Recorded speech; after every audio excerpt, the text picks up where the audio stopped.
नमस्कार दोस्तों। अब हम केंद्रीय निर्वाचन आयोग के बाद राज्य निर्वाचन आयोग की बात करेंगे। आपके सिलेबस में केंद्रीय निर्वाचन आयोग के साथ साथ राज्य निर्वाचन आयोग का भी स्पष्ट रूप से उल्लेख किया गया है, इसलिए हम राज्य निर्वाचन आयोग को देख रहे हैं। अब इस पेज का आप स्क्रीनशॉट भी ले सकते हैं या ऐसा आप लिख कर भी रख सकते हैं स्वयं, ठीक है।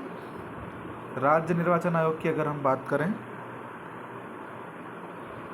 तो देखिए, भारतीय संविधान के अनुच्छेद 40 में आपको स्थानीय स्वशासन के बारे में कहा गया है। ग्राम पंचायतों के गठन का कहा गया है कि शासन का विकेंद्रीकरण होगा। मतलब केंद्र और राज्य स्तर पर तो शासन चल ही रहा है, लेकिन स्थानीय स्तर पर भी शासन करने के लिए ग्राम पंचायतों का गठन किया जाना है।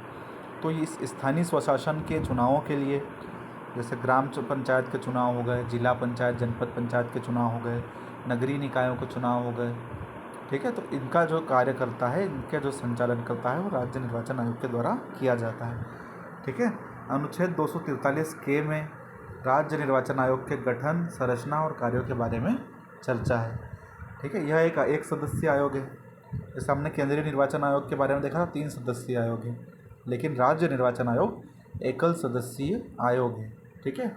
एक ही सदस्य इसके होते हैं, जिसे राज्यपाल के द्वारा नियुक्त किया जाता है। इसका वेतन राज्य की संचित निधि पर भारित होता है। सेवा शर्तें राज्यपाल के द्वारा निर्धारित होती है और इनको हटाया जाना हाईकोर्ट के जज के समान होता है। चुनाव आयोग में हमने देखा था, केंद्रीय चुनाव आयोग में सुप्रीम कोर्ट के जज के समान हटाए जाने की प्रक्रिया थी। राज्य निर्वाचन आयोग में हाई कोर्ट के जज के समान प्रक्रिया है, ठीक है। कार्य और शक्तियों की अगर हम बात करें तो पहले ही हम बता चुके हैं कि पंचायत और नगरीय निकायों के चुनाव करवाना।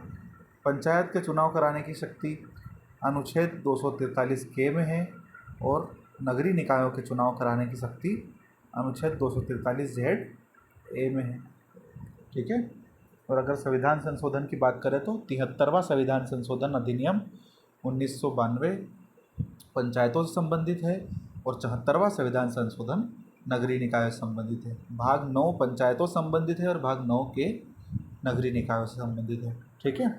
अब एक शॉर्ट फॉर्म में हम यहाँ पे देख लें कि एमपी का जो निर्वाचन आयोग है ये कब गठित हुआ।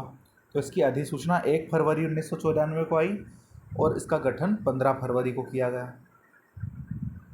अधिसूचना 1 फरवरी को आई, गठन 15 फरवरी को किया गया।